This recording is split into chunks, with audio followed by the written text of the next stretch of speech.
gal pals, welcome back to my channel. My name's Joyce, and in today's video I'm doing a make with me where I essentially break down different designs and like techniques that I see online and think would be fun to recreate. In today's video, as I think you'd see in the intro, we're making a gingerbread set, and the technique I'm like mostly focusing on is where when you put gel polish and then you cover it with acrylic powder on top, so it gives it like a 3D type of feel. So that's what I'm gonna be doing. And if you like this type of content or small business content, because I do run a small business called Malkia Press Sets. I make custom design press-on nails that are reusable, handmade, and fun to wear. And so if you're interested in that, I have all that info in the description. But if you also want to see my journey for that, make sure to subscribe so you can keep up with everything that I'm doing. We can get started with all the materials you'll need for this set.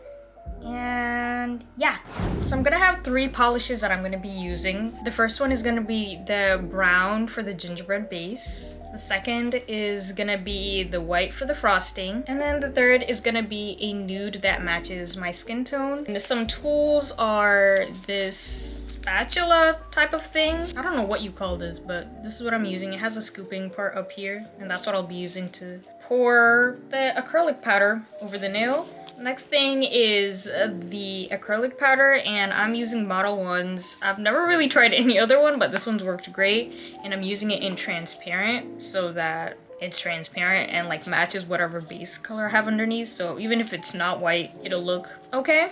I have this, I think it's called a kabuki brush. Not sure, but it's whatever brush you want to use. I normally use it for chrome, so like it's kind of like leaving sparkles on my hand, but I also use this to brush off the acrylic. And then of course you're gonna need a brush that works well for you. Lately I like tend to have like brushes of the season, so right now it's this brush. So right now it's this one. It's like thickish, thinnish, I don't know, but for the most part the bristles stay in one place, so I don't complain about it. And I also have a dotting tool on the other side. If yours doesn't, you need a dotting tool for that. And then moving on to the design, here it is. What I did was like practice on a few test nail things so that I can like see how I want to design. So like this is kind of like the concept I'm going for. I really love this. And so it's like more of like a swirly pattern. It's fun, it's cute, it's simple. Well, simple enough. But yeah, we're just gonna have fun with it. And if I haven't put it up already, this is the design I'm going for. I just like drew it on Procreate based on like inspiration from these 3. And that's what we're gonna do now. Okay, so I have my nails on the stands all prepped and ready to go. All I'm gonna do is the boring part, which is just doing the base colors. I'm gonna paint all of the thumb, all of the middle finger, and all of the pinky. Make the pointer a French tip and like leave a hole in the middle of the ring finger. So let's get on to that.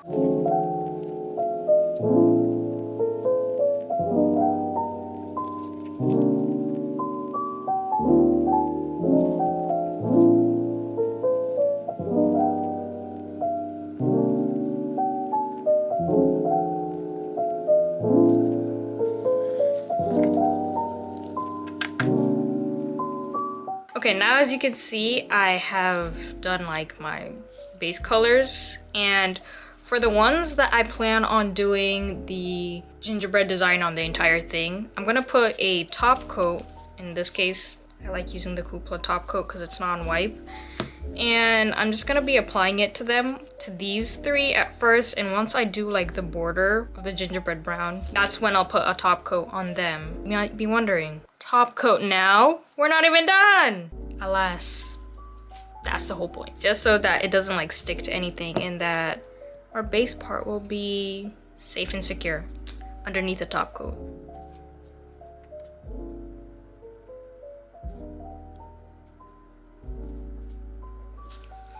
At this point, I'm gonna just use the brush. Any brush works for me actually, but if you have a special brush for your French tip, now's the time to pull it out.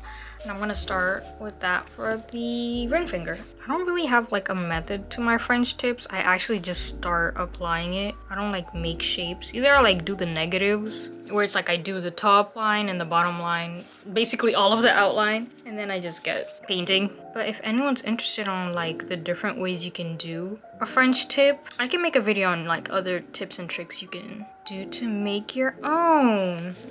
Because I know somebody already asked if I can show how I make my chrome look good without sticking. So I think I might show that in another make with me video. Right now it's thin, like it's not like a thick layer, which is okay for me because what I like to do is after like this layer, I'll go in with a second layer after curing. So it's kind of lopsided, but I'll clean it up and we'll get back to each other once I finish this and do the circle part of the ring finger. Okay, so now everybody has a top coat. Everybody has been done their part. And so now we get to the fun part, which is painting. Now, if you're not good at details, this might not be the fun part. but I'm gonna break it down in a way that like I guess kind of helps. But you know, I'm no expert here. I'm just showing you how I do it. So first I'm gonna start with this one, which is gonna be on the thumb. But as you can see, I opted out of the circle thing. I was like, oh, it just looks kind of funny and I don't even know what I'm gonna put in the center. I could have put a snowflake.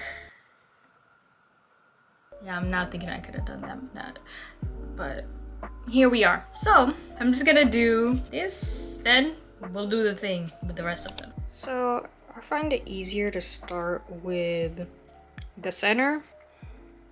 And when I poke, dot, whatever you want to call it, I make sure there's like a good amount of gel because this is what the acrylic powder is gonna stick to. So now that I've done that, I'm gonna go ahead and just make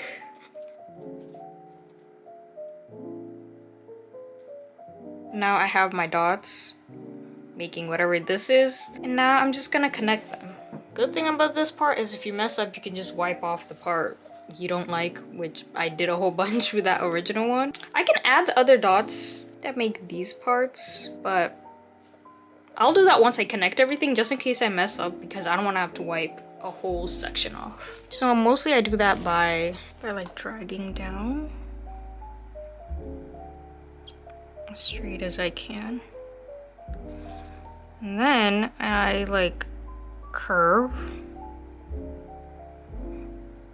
to attach. So it looks like that. So I'm gonna hurry up because when you have big blobs like this, they start to like wanna join each other like right here. So let me hurry up if I have to like redo that part.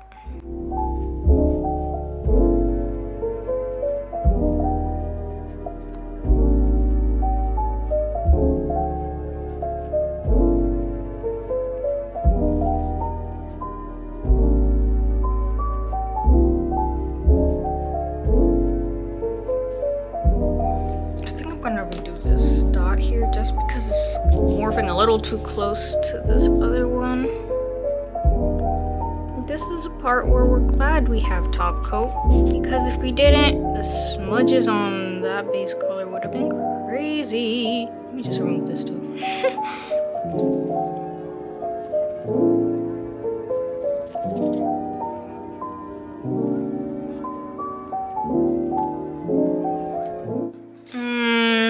I don't like how it looks. It's a little too close, and I think I did that also in the practice one.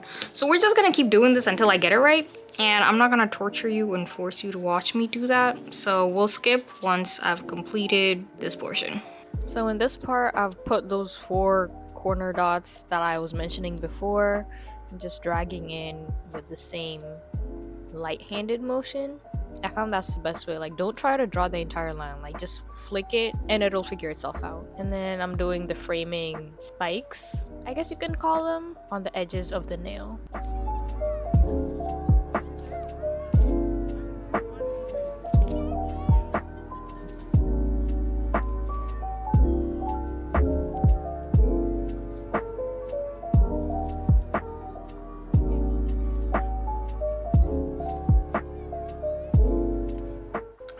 Go. And this is ready to be, ooh, I nearly got myself. This is ready to be powdered, not cured. So don't fall. Now we bring out this. Then with the spatula, I feel like everybody looks good. I like how everybody looks. We can proceed. Because now once we do this, well, you can still like start over, but I feel like you'll mostly have to like restart all the way over. Just like dropping it on there. Not trying to pat it in or anything crazy like that, because I don't want to disrupt the shapes I worked so hard to make. So just making sure everything is coated. And then now we cure. And now after curing for 60 seconds, now we can brush. I wanted to do it all at the end, but just to see how it turned out, I'm gonna brush it. I'm gonna brush it nicely. And everything should come off, especially if a non-wipe top coat. If you don't, make sure you, what is it called?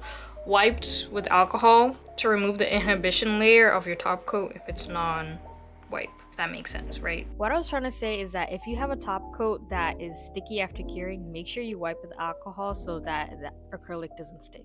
And this is how it looks. I'm actually obsessed. Yeah, I did a thing or two. I definitely did a thing or two. So I'm just repeat this process with the rest of the nails just so I don't bore you. We're gonna time lapse and keep this pushing until you see the final result.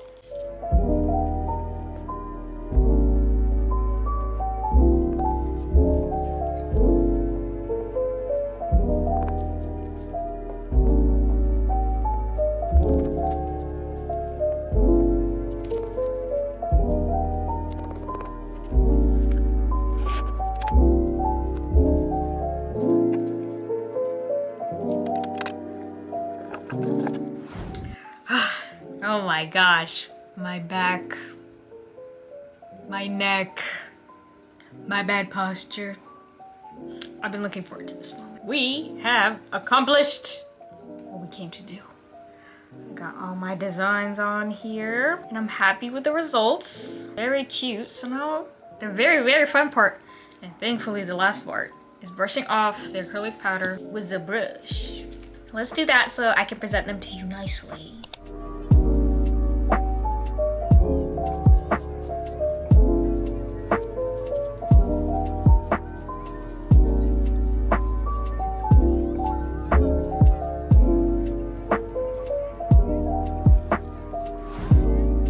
Here it is, the gingerbread set.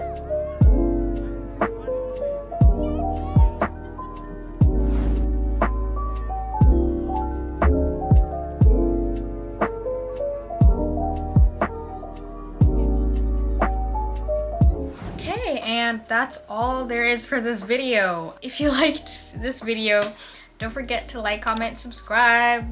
Hang around the channel, see other videos. I have a playlist on how I started this press-on nail business and how it's going so far.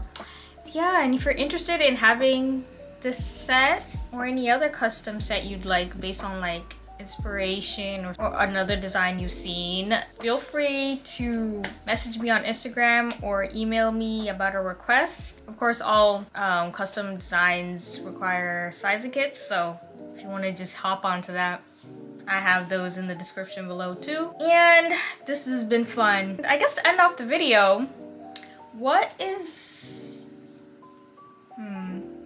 Comment below what you enjoy about the holiday season. I know I did this as a poll on Instagram, but I'm curious for the YouTube girlies what you guys like to do or experience. So for me, it's staying indoors. It's a great incentive to stay indoors, especially if you're outdoors all summer. You go do what you need to do and you come straight home. Yeah, so that's that for me. I'll see you next time. Okay, bye.